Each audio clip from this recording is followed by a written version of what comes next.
அன்பு சகோதர சகோதரிகளே, உங்களைப் போலவே நானும் ஒரு திரியாத்திரிகனாக இங்கே வந்திருக்கிறேன். ஏனென்றால் இந்த பூண்டி அன்னையினுடைய ஆலயத்தில் அன்னை மரியாளுடைய பிரசன்னத்தை நான் வரும்போதெல்லாம் உணர்ந்திருக்கிறேன். இந்த பீடத்துக்கு பின்னாடி இருக்கிற அன்னை மரியாளுடைய திருவுருவத்திலும் சரி, இந்த ஆலயத்திலும் எப்போதும் நாம் எப்போது இங்கே வந்தாலும் அன்னை மரியாளுடைய பிரசன்னத்தை, அதை அதிர்வு என்று சொல்வார்களே, வைப்ரேஷன், அது எப்போதும் இங்கே இருப்பதை உணர்ந்திருக்கிறேன். எனவே இங்கே வருவது எனக்கு ரொம்ப பிடிக்கும். அன்னை மரியாள் தான் விருந்தாளியாக அவரை அழைத்தார்கள். ஆனால் ஊருக்கே விருந்து கொடுக்கிறவராக போனார். நம்ம கானாவூரில் பார்க்குறோம், அவரை விருந்தாளியாக தான் கூப்பிட்டுருந்தாங்க. ஆனால் அன்னை மரியாள் என்ன செய்தார்? அந்த திருமண வீட்டுக்கும் ஊருக்குமே விருந்து கொடுக்கிறவராக அன்னை மரியாள் இங்கே செயல்பட்டதை பார்க்கிறோம். என்றால் விவிலியத்தில் அன்னை மரியாளை பற்றி சொல்லுகிற போது ஒரு வார்த்தை வருது. லூக்கா 1:39 வாசிக்கிறோம், விரைந்து சென்று உதவுகிறவர். எலிசபெத் அம்மாள் அழைக்கவில்லை, எலிசபெத் அம்மாள் நினைக்கவில்லை, ஆனால் மரியா விரைந்து சென்று உதவினார். கானா ஊரிலே விரைந்து சென்று உதவினார். அதான் புனித பேசில் சொல்வார், அன்னை மரியாள் ஒரு அரசு மருத்துவமனை, ஒரு கவர்மெண்ட் ஹாஸ்பிட்டல். அரசு மருத்துவமனைக்கு யார் சொல்வார்கள்? ஏழை எளியவர்கள், படிக்காத பாமர மக்கள், மருத்துவருக்கு காசு கூட கொடுக்க வழியில்லாத மக்கள் எல்லாம் அங்கே அரசு மருத்துவமனைக்கு சொல்வார்கள். இரண்டாவது யார் சொல்வார்? மிக ஆபத்தான சூழ்நிலையிலே உயிருக்கு போராடி கொண்டிருக்கிறவர்கள் ஆம்புலன்ஸ் வேன்ல வந்துகிட்டே இருப்பாங்க. இவர்கள் 2 பேரும் அரசு மருத்துவமனைக்கு செல்லக்கூடியவர்கள். அன்னை மரியாளிடம் இப்படிப்பட்ட மக்கள் வருகிறார்கள், அவர்களை கனிவோடு ஏற்று கடவுளுடைய அருளை பெற்றுக் கொடுக்கிறார். இன்றைக்கு வந்திருக்கிற நாமெல்லாம் பெரும்பாலும் அதே போலதான், ஏழை எளிய மக்களாக, வாழ்க்கையில் வசதி இல்லாமல், பல்வேறு துன்பங்கள், அடுத்து என்ன நடக்கும், அடுத்த வாரம் என்ன செய்ய, பல்வேறு நெருக்கடியான நிலையில் அவரை தேடி வந்திருக்கிறோம். இங்கே வருகிறவர்கள் காசையோ பொருளையோ பொன்னையோ கொடுக்க வேண்டாம். ஆனால் அன்னை மரியாள் ஆண்டவரை ஒவ்வொருக்கும் பெற்றுக் கொடுப்பார். ஏனென்றால் அவருடைய இதயம் கனிவான இது. நீ 1731ஆம் ஆண்டு அன்னை மரியாள் குவாதேலூப்பே என்கிற இடத்துல காட்சி கொடுத்தார். நமக்கு தெரியும், ஜுவான் டீகோ என்று சொல்லக்கூடிய 57 வயது மனிதர் இப்போ புனிதர் ஆயிட்டார். புனித ஜுவான் டீகோ ஆயிட்டார். படிக்காத பாமரர். நீங்கள் அன்னை மரியாள் காட்சி கொடுத்த நிறைய பேரை பாருங்க, ஒன்று சின்ன சின்ன குழந்தைங்களா இருப்பாங்க, இல்லைன்னா படிக்காதவங்களா, ரொம்ப ஏழைகளாக இருப்பாங்க. அப்படிப்பட்டவர்களை தான் அன்னை மரியாள் தேர்ந்தெடுக்க. அதனால தான் நாமெல்லாம் பேர் பெற்றவர்கள். அந்த ஜுவான் டீகோ என்கிற அந்த பாமர மனிதர் ஆலயத்துக்கு திருப்பலிக்கு போய் கொண்டிருக்கிறார். அன்னை மரியாள் அவருக்கு காட்சி கொடுத்து சொல்கிறார், என்னுடைய கனிவையும் என்னுடைய அன்பையும் இந்த மக்களுக்கெல்லாம் நான் காண்பிக்க வேண்டும். என்னை நோக்கி கண்ணீரோடு தேடி வருகிற ஒவ்வொரு பிள்ளைகளுக்கும் நான் இயேசுவின் வாழ்வை பெற்றுக் கொடுக்க வேண்டும். அவர்களுக்கு ஆறுதலாக நான் துணையாக இருக்க வேண்டும். எனக்கு இங்கே ஒரு ஆலயம் கட்டு, போய் ஆயரிடம் அனுமதி வாங்கி வா என்று அன்னை மரியாள் சொல்கிறார். அடுத்த நாள் மதியம் மீண்டும் அன்னை மரியாளுக்கு காட்சி கொடுக்கிறார். அந்த புனித ஜுவான் டீகோ வருகிறார். அவர் சொல்றாரு, அம்மா நான் ஆயர்கிட்ட கேட்க போனேன், ஆயர் நான் சொல்றதை நம்புற மாதிரி இல்லை, மாதா காட்சி கொடுத்தாங்க அப்படிங்கிறதையோ இங்கே கோயில் கட்டணுங்கிறதையோ அவர் என்னை நம்பலை, ஏதாவது ஆதாரம் காட்டுன்னு சொல்கிறாரு. அதனால் இந்த விளையாட்டுக்கு நான் வரல. நான் வேண்டாமா, நீங்கள் வேற யாராவது அனுப்புங்க, ஒரு படித்த மனுஷன் பெரிய ஆளாக இந்த மறை மாவட்டத்தில் பெரிய ஆளாக பார்த்து அனுப்புங்க, நான் வரல அப்படிங்கிறார். இப்போ மாதா சொல்கிறாங்க, நாளைக்கு இதே நேரம் இங்கே வா, நான் உனக்கு ஆதாரம் கொடுக்குறேன். ஆனால் அந்த புனித ஜுவான் டீகோ என்ன சொன்னார்? அடுத்த நாள் இங்கே வராமல் வேற ஒரு ரூட்டில் எஸ் ஆகிறார். அவர் வேற ஒரு ரூட்டில் போகும்போது மாதா அங்கே போய் நிற்கிறாங்க. என் அன்பு மகனே, ரூட்டை மாற்றிக்கிட்டு எங்கப்பா ஓடுற? அவர் சொல்கிறாரு, அம்மா எங்கள் மாமா சீரியஸாக கிடக்கிறார், அவருக்கு நட்கருணை கொடுக்கணும், அவஸ்தை கொடுக்கணும், சாக போகிறாரு, அவரெல்லாம் பார்த்துட்டு வந்து நான் நாளைக்கு உங்களை பார்க்குறேம்மா அப்படி சொல்கிறார். மாதா சொல்கிறாங்க, என் அன்பு மகனே, நான் உன் தாய் இல்லையா? நான் இங்கே இல்லையா? நீ என் மடியில் இல்லையா? நோயை பற்றியோ ஆபத்தை பற்றியோ எப்போதும் கவலைப்படாதே. ஆரோக்கியமும் வாழ்வும் நானே. உன் மாமா சாக மாட்டார், அவர் இப்போதே பிழைத்து கொண்டார். இன்னும் உனக்கு என்ன வேணும் கேளு, நான் தருகிறேன். அன்னை மரியாளுடைய வார்த்தையை பாருங்க. நான் உன் தாய் இல்லையா? நான் இங்கே உன்னோடு இல்லையா? நீ என் மடியில் இல்லையா? ஜுவான் டீகோ அன்னை மரியாளுடைய அந்த அன்பான வார்த்தைக்கு கட்டுப்பட்டவராக போறார். மாமா உயிர் பிழைத்து விட்டார். அவருக்கு அவஸ்தையும் கொடுக்கல, அவருக்கு நற்கருணையும் கொடுக்கல. அன்னை மரியாள் இப்போது உன் மாமா பிழைத்து கொண்டார், அவ்வளவுதான், பிழைத்து கொண்டார். அந்த அன்னை மரியாளுடைய வார்த்தை தான் இன்றைக்கு இந்த பூண்டியிலும் நமக்கு ஒலிக்கிறது. நான் உன் தாய் இல்லையா? ஏன் நோயை பற்றியும் கஷ்டத்தை பற்றியும் ஆபத்தை பற்றியும் ஏன் ஏன் ஏன் பயந்து பயந்து சாகிறாய்? நீ என் மடியில் இல்லையா? என் மடியில் உன் பிள்ளையாக நான் வைத்திருக்கிறேனே. என கடவுள் அன்னை மரியாளுக்கு கொடுத்த ஒரே கடமை, ஒரே பொறுப்பு, இந்த உலகத்தில் பிறக்கிற ஒவ்வொருவருக்கும் தாயாக இருக்க வேண்டும். அந்த தாய் என்கிற முறையிலே ஒவ்வொருவரையும் அன்னை மரியாள் மடியில் வைத்து பார்க்கிறார். நீ எங்க போனாலும் அன்னை மரியாளுடைய அன்பிலும் பராமரிப்பிலும் தான் இருக்கிறார். அதான் மாதா சொல்றாங்க, என் கனிவை நான் உனக்கு காட்டுவேன். அவர் கனிவு நிறைந்த தாய். அன்னை தெரேசா அவருடைய வாழ்வின் கடைசி நாட்கள் அவர்கிட்ட கேட்குறாங்க, எப்பவும் மகிழ்ச்சியா இருக்கிறீங்களே, என்ன காரணம்னு கேட்குறாங்க. ஏன்னா நம்ம மகிழ்ச்சியா இருக்கிறதுக்கும் புனித அன்னை தெரேசா மகிழ்ச்சியா இருக்கிறதுக்கு வித்தியாசம் இருக்கு. 1983 அவங்களுக்கு ஹார்ட் அட்டாக் வந்தது. பேஸ் மேக்கர் கருவி வச்சிருக்கிறாங்க இதயத்தில். 1991 நிமோனியா பாதிக்கப்பட்டாங்க. 93 மலேரியா. 96 அவர் கீழே விழுந்து 2 காலர் போனும் உடஞ்சி போச்சு, கழுத்து எலும்பு உடஞ்சி போச்சு. அவருடைய உடம்புல உடையாத பகுதி இல்லை. ஆனாலும் மகிழ்ச்சியாக இருந்தார், எப்பவும் மகிழ்ச்சியாக இருந்தார். இன்னைக்கு ஒரு பிள்ளை 2 பிள்ளையை வச்சுக்கிட்டு படாத பாடுபடுறோம். இந்த பிள்ளைகளை எப்படி படிக்க வைக்க, எப்படி வளர்க்க. அன்னை தெரேசாவுக்கு லட்சக்கணக்கான பிள்ளைகள், எல்லாமே அனாதைகள், கைவிடப்பட்டவர்கள், எய்ட்ஸ் நோயாளிகள், மாற்றுத்திறனாளிகள், அத்தனை பிள்ளைகளுக்கும் ஒவ்வொரு நாளும் உணவு கொடுக்கிறார்.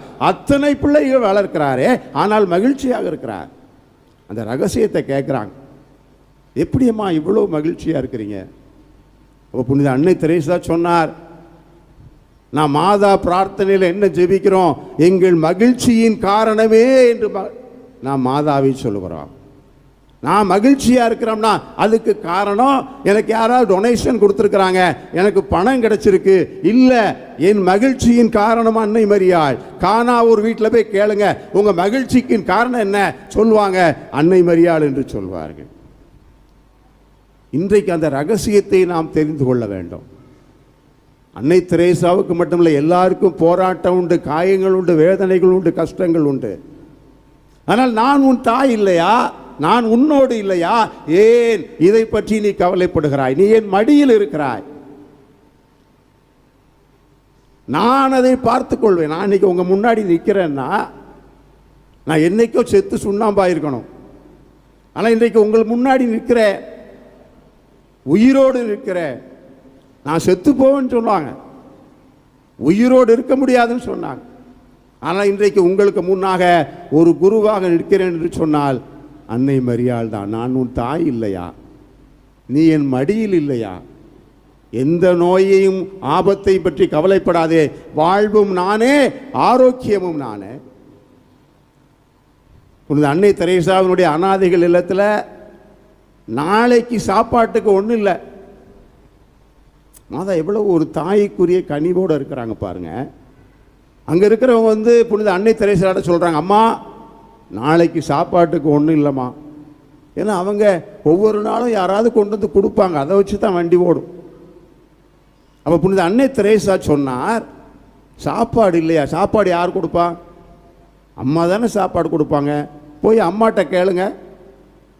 பக்கத்தில் ஒரு சின்ன ஆலயம், அந்த ஆலயத்தில் போய் அங்கே இருக்கிற எல்லா அனாதைகள், சிறுவர் சிறுமிகள் எல்லாரும் அங்கே போய் முழந்தாள் படியிட்டு மிகவும் இரக்கமுள்ள தாயே என்கிற ஜெபத்தை சொல்கிறான். என்ன புனித பௌஸ்தீனாவுக்கு அன்னை மரியாள் காட்சி கொடுக்கிற போது சொன்னார், நான் கடவுளின் தாய் மட்டுமல்ல, நான் இரக்கத்தின் தாய், நான் இரக்கத்தின் தாய், நான் கனிவின் தாய். எல்லாரும் முழந்தாள் படியிட்டு மிகவும் இரக்கமுள்ள தாயே என்கிற ஜெபத்தை சொல்கிறாங்க. அந்த ஜெபத்தை சொல்லிக்கிட்டு இருக்கும்போதே கதவை தட்டுறாங்க. திறந்து பார்த்தா ஒருத்தர் நிற்கிறார். அவர் சொல்கிறாரு, எனக்கு சம்பளத்தில் வர வேண்டிய அரியர்ஸ் எல்லாம் மொத்தமாக வந்தது, அதனால் ஏதாவது செய்யணும்னு நினச்சேன், அரிசி பருப்பு காய்கறிகள்லாம் கொண்டு வந்திருக்கிறேன். புனித அன்னை தெரேசா சொன்னார், அன்னை மரியாள் உனக்கு உணவு கொடுப்பார். சாப்பாடு இல்லையே, அம்மா தானே சாப்பாடு கொடுப்பார். அவர் கனிவின் தாய், விரைந்து சென்று உதவுகிறவள். அவர் உன்னோடு இல்லையா? உன் தாய் இல்லையா? நீ அவர் மடியில் இல்லையா? அன்னை தெரேசா மாதா மீது எவ்வளவு பாருங்களேன். மாதாட்ட கேளுங்க, கொடுப்பாங்க. இந்த தென்பகுதியிலே ஒரு வியாகுல மாதா ஒரு திருத்தலம் இருக்கிறது. சனிக்கிழமை அங்கே வழிபாடு நடத்த போனேன். அப்போ திரு முருகன் என்கிறவர் என்னை பார்க்க வந்தார். அந்த முருகன் என்கிறவர் யார்? ஒவ்வொரு சனிக்கிழமையும் அங்கே வழிபாடு நடக்கும். அந்த வழிபாட்டில் வருகிற மக்களுக்கு இவர் சமைத்து கொடுக்கிற சமையல்காரர். சில ஆண்டுகளுக்கு முன்பாக அந்த ஊரில் இருக்கிற மக்கள் ஒரு 40 குடும்பம் இருக்கும். ஒவ்வொரு சனிக்கிழமையும் வாரவங்களுக்கெல்லாம் அவங்க சமையல் பண்ணுவாங்க, சமையல் பண்ணி கொடுப்பாங்க. இப்போ கொஞ்ச நாள் போனோன்னு சொன்னாங்க, நம்மளால் எல்லாருக்கும் சாப்பாடு போட முடியாதுப்பா, கூட்டம் கூடிக்கிட்டே போகுது, நம்ம 40 குடும்பம் எப்படி சாப்பாடு போட முடியும்? அதனால் அடுத்த வாரத்துலேருந்து சாப்பாடு கிடையாதுன்னு சொல்லிடுங்க. நீங்கள் மாதா கோயிலுக்கு வந்தால் நீங்களே சாப்பாடு கொண்டு வந்துடணும், இங்கே சாப்பாடு கிடையாது சொல்லிடுங்க. அந்த வாரம் தான் கடைசி வாரம், அடுத்து சாப்பாடு கிடையாது. அந்த முருகன் சொல்கிறாரு, நான் நைட்டு கோயிலில் தூங்கிக்கிட்டு இருந்தேன். நான் தூங்கிக்கிட்டு இருக்கும்போது மகனேன்னு சத்தம் கேட்டுச்சு. முழிச்சு பார்த்தேன், அங்கே மாதா நின்னாங்க. மாதா கை நிறைய என்கிட்ட அரிசியை அள்ளி கொடுத்து, இதை போய் பங்கு தந்தைகிட்ட கொடு, என்னை தேடி வர்ற பிள்ளைகளுக்கு சாப்பாடு கிடையாதுன்னு சொல்லக்கூடாது, நான் வாரம் சாப்பாடு போடுவேன் போ அப்படின்னு சொன்னாங்க. இன்றைக்கும் அந்த அரிசி, அன்னை மரியாள் கொடுத்த அரிசியை கண்ணாடி பெட்டியில் வச்சுருக்கிறாங்க. அந்த முருகன் சொல்கிறாரு, அன்றைக்கு தான் வாழ்க்கையில் முத நான் மாதா யாருன்னு தெரிஞ்சுக்கிட்டேன். பட்டினியாக இருக்கியா, உணவு இல்லாமல் இருக்கியா, கஷ்டத்தில் இருக்கியா, நான் உன் தாய் இல்லையா? நீ என் மகன் இல்லையா? நீ என் மடியில் இல்லையா? கவலைப்படாத, நான் உனக்கு உதவி செய்வேன். அன்னை மரியாளுடைய அந்த இரக்கம் நிறைந்த அந்த கனிவை நாம் பார்க்கிறோமே ஒவ்வொரு நாளும் அன்றாட வாழ்க்கையில். இந்த கனிவு, அன்னை மரியாளுடைய கனிவு 2 தன்மைகளை கொண்டது. ஒன்று, நம்மை போன்ற ஒரு கனிவு அல்ல. நமக்கெல்லாம் ஒரு பிச்சைக்காரர் இருக்கிறார், தர்மம் கேட்குறாரு, ஒரு 5 ரூபாயை கொடுக்குறோம், 10 ரூபாயை கொடுக்குறோம், சில நேரம் கொடுக்காம விட்டுறதும், அந்த கனிவு அல்ல. அன்னை மரியாளுடைய கனிவு என்பது கடவுளுடைய கனிவு. புனித பெர்னார்டு சொல்வார், கடவுள் நீதியை தனக்கென்று வைத்துக்கொண்டு கனிவையும் இரக்கத்தையும் அவருடைய தாய்க்கு கொடுத்து விட்டார். அதனால இந்த தாயிடம் வருகிற யாரா இருந்தாலும் அவர்கள் ஆண்டவருடைய இரக்கத்தை பெறாமல் போக மாட்டார்கள். என்றால் கடவுள் அதை தன் தாய்க்கு கொடுத்து விட்டார். இத்தாலி நாட்டில் 1947ஆம் ஆண்டு அன்னை மரியாள் ஒரு பெந்தகோஸ்தே சபைக்காரருக்கு காட்சி கொடுக்கிறார். அவர் பேர் புரூனோ கொர்னாச்சியாலோ. அப்போ இந்த பெந்தகோஸ்தக்காரர் கேட்காரு, அம்மா நீங்கள் யாருன்னு கேட்குறார் மாதாவை. ஏன்னா அவருக்கு யாருன்னு தெரியல. நீங்கள் யார்? அன்னை மரியாள் சொல்கிறார், நான் மூவொரு கடவுளோடு தொடர்புடையவள். நீங்கள் பைபிளில் யாருமே கிடையாது. மூவொரு கடவுளோடு தொடர்புடையவள். லூக்கா நற்செய்தி 1ஆம் அதிகாரம் 35வது வசனத்தில் வாசிக்கிறோம். அது என்ன சொல்கிறது? தூய ஆவி உம்மீது வரும். 3ஆம் ஆளாகிய கடவுள் தூய ஆவி உம்மீது வரும். 2வது, கடவுளின் வல்லமை உம்மீது நிழலிடும். தந்தையாகிய இறைவன். பிறக்கப் போகும் குழந்தை இயேசு கிறிஸ்து எனப்படும். பாருங்க, மூவொரு கடவுள் அன்னை மரியாளோடு. இது விவிலியத்தில் ஆபிரகாமோ மோசேயோ பழைய ஏற்பாட்டில் யாருமேலும் சொல்ல முடியாது. அன்னை மரியாள் மட்டும்தான் மூவொரு கடவுளோடு நேரடியாக தொடர்பில் இருக்கிறவர். எனவே அவருடைய கனிவு என்பது கடவுளுடைய கனிவு. நமக்கு ஜலதோஷம் பிடிச்சு அவருக்கு நெறிக்கட்டும். நீங்கள் வேதனையில் இருந்தால் அவர் கண்ணீர் வடிப்பார். அவருடைய கனிவு அப்படிப்பட்ட கனிவு.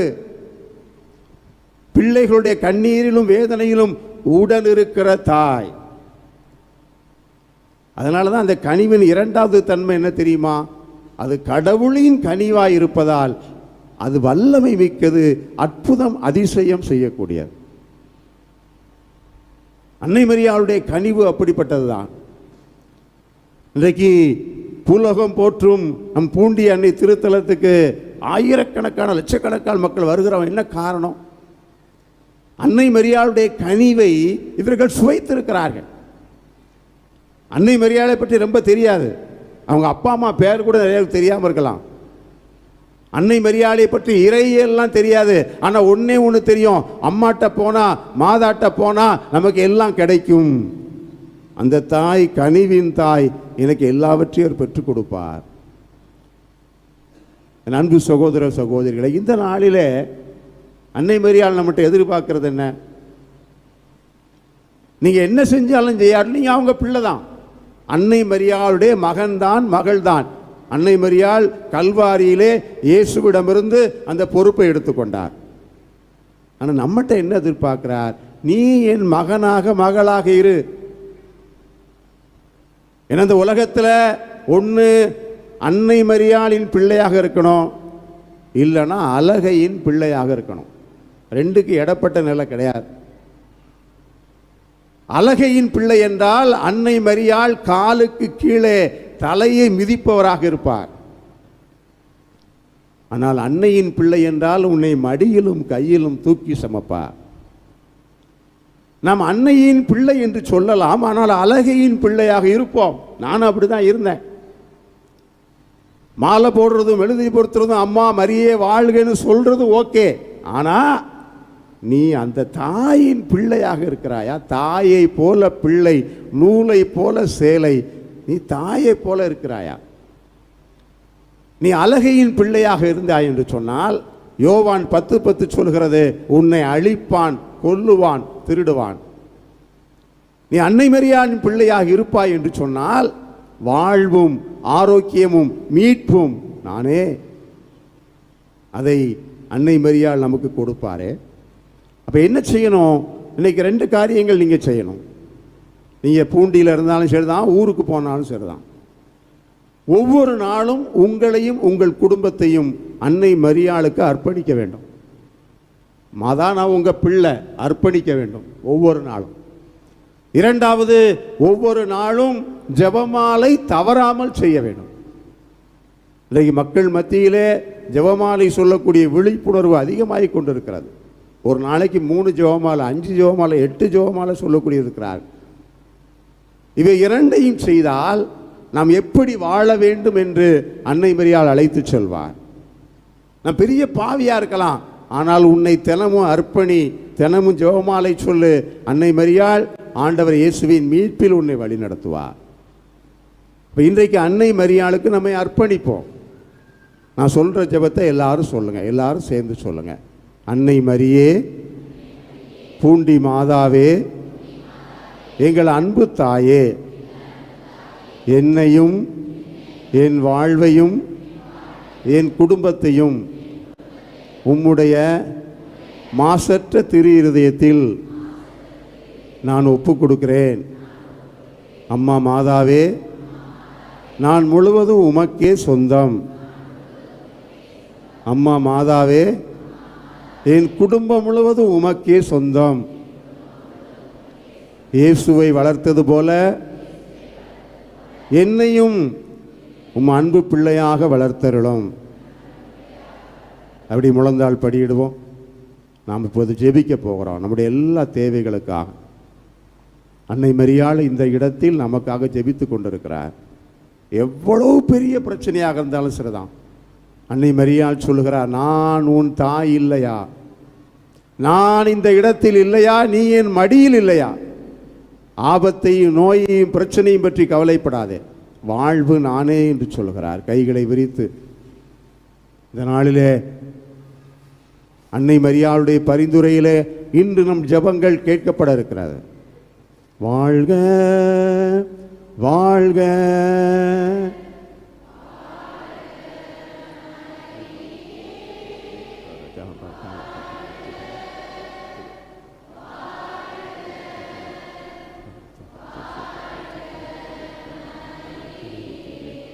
இப்படி நம்முடைய எல்லா தேவைகளுக்காக இந்த வேளையில் செபிப்போம். அன்னை மரியாள்கிட்ட குறிப்பாக இங்கே வந்திருக்கிற பெற்றோர்களுக்காக செபிப்போம்.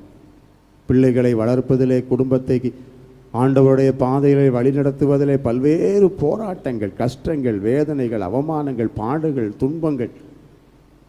திரு குடும்பத்தின் தாயே அன்னை மரியே, இங்கே வந்திருக்கிற ஒவ்வொரு பெற்றோர்களும் சுமைகளோடும் பாரங்களோடும் கண்ணீரோடு வந்திருக்கிற பிள்ளைகளை உம்முடைய பாதத்தில் ஒப்பு கொடுக்குறோம். அம்மா, கண்ணீரை துடைக்கிற தாயே, திரு குடும்பத்தை நடத்திய தாயே, குடும்பத்தை நடத்த முடியாமல் போராடி கொண்டிருக்கிற ஒவ்வொருவருடைய ஜெபத்தையும் கேட்பீரா.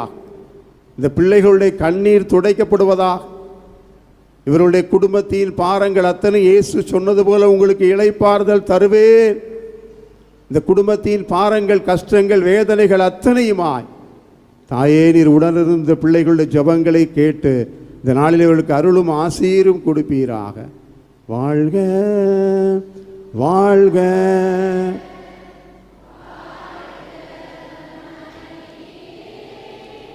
வாழ்க.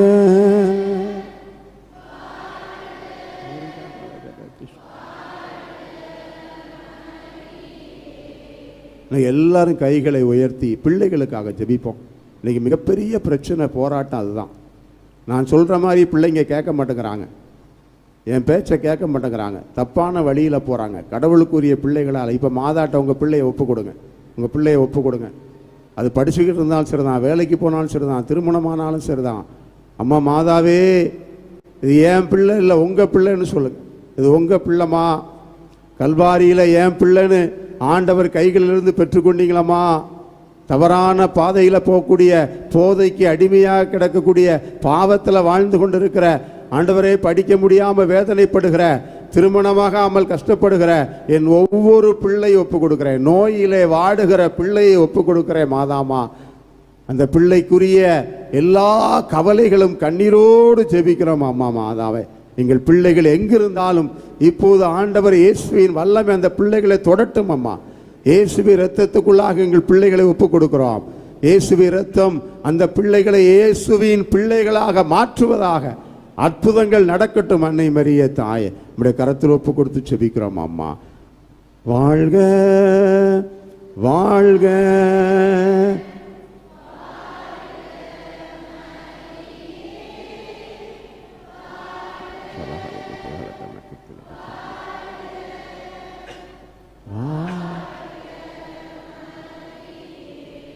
நம்முடைய கைகளை விரித்து நம்முடைய நோய்களுக்காக ஜெபிப்போம். நம்ம குடும்பத்தில் நோயாளிகள் இருப்பாங்க, இங்கே வராமல் இருந்திருப்பாங்க. நோய்க்காக ஜெபிக்கிற எல்லாரும், கேன்சர் நோய்கள், உடம்பில் இருக்கிற கட்டிகள், எல்லா விதமான கட்டிகள், கண் பார்வை கோளாறு, நடக்க முடியாமல் இருக்கிறார்கள், பல்வேறு விதமான நோய்கள், ஆக்சிடென்ட் ஆகி விழுந்து கிடக்கிறாங்க, எந்திரிக்க முடியல, படுத்து கிடக்கிறாங்க, ஆஸ்பத்திரியில் இருக்கிறாங்க. அன்னை மரியாள்கிட்ட ஒப்பு கொடுங்க. நானே ஆரோக்கியம், நானே வாழ்வு என்று அன்னை மரியாள் சொல்லியிருக்கிறார். அம்மா மாதாவே, எங்களுக்காக காயப்பட்டு எங்கள் எல்லா நோய்களையும் பிணிகளையும் தன்மேல் சுமந்த திருமகன் இயேசுவினுடைய காயத்தின் வல்லமை, குணமளிக்கும் வல்லமை இதோ செபிக்கிற ஒவ்வொரு பிள்ளைகளுக்கும் இப்போது கிடைக்கட்டும். எல்லா கட்டிகளும் ஆண்டவர் இயேசுவின் பெயராலே கரைந்து போவதா. பல்வேறு நோய்களினால் எழ முடியாமல், நடக்க முடியாமல், குடும்பத்தின் வேலைகளை செய்ய முடிக்கிற எல்லாரையுமாய் எழுந்து நட என்கிற ஆண்டவருடைய வார்த்தை எழவு செய்வதா. நோய்களினால் குடும்பத்திலே பல்வேறு வேதனையில் இருக்கிற எல்லாருமாய் ஆண்டவர் இயேசுவினுடைய சுகமளிக்கும் வல்லமை அவர்களை தொடுவதா. நல்ல ஆரோக்கியமான வாழ்வை நாங்கள் இயேசுவின் பெயரால் பெற்றுக்கொள்வோமா. வாழ்க வாழ்க.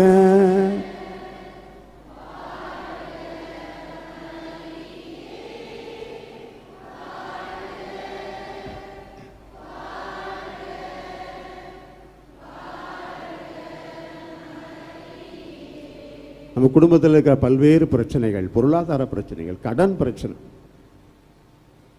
எப்படி தெரியல, பிள்ளைகளை எப்படி கட்டி கொடுக்க தெரியல, பிள்ளைகளை எப்படி படிக்க வைக்க தெரியல, பொருளாதார பிரச்சனை. மாதா சொன்னாங்க, நானே உனக்கு பாதுகாப்பாக இருக்கிறேன், இன்னும் உனக்கு என்ன வேணும் கேளு, நான் தாரேன். இன்னும் குடும்பத்தில் இருக்க பல்வேறு மந்திர மாத தீய ஆவியினுடைய பிரச்சனைகள், அன்னை மரியாள் உனக்கு எல்லாம் கொடுப்பார். உணவு கொடுப்பார், உறைவிடம் கொடுப்பார், உடை கொடுப்பார், எல்லாம் கொடுப்பார். அந்த தாயிடம் இப்போது நாம் ஜெபிக்கிறோம், எல்லாத்தையும் ஒப்பு கொடுத்து ஜெபிக்க. அம்மா மாதாவே, என் குடும்பத்தில் இருக்கிற எல்லா பிரச்சனைகளுக்காக ஜெபிக்கிறோம். எல்லா பிரச்சனை, கடன் பிரச்சனைகள், என்ன உழைச்சாலும் எவ்வளோ உழைச்சாலும் நிறைவு இல்லை, மிச்சம் இல்லை, ஆசீர்வாதம் இல்லை.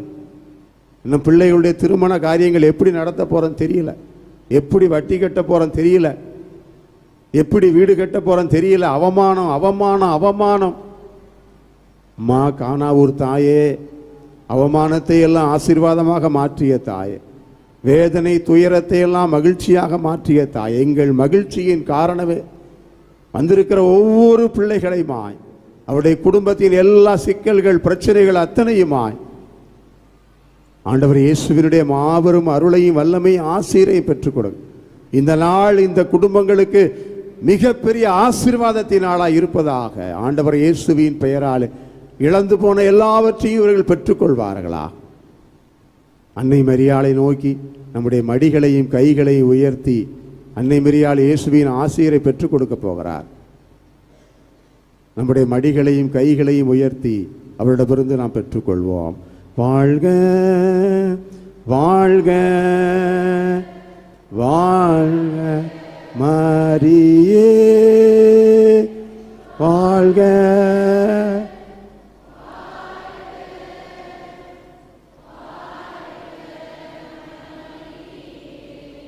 நம்முடைய எல்லா தனிப்பட்ட தேவைகளுக்காக அமைதியாக மன்றாடுவோம்.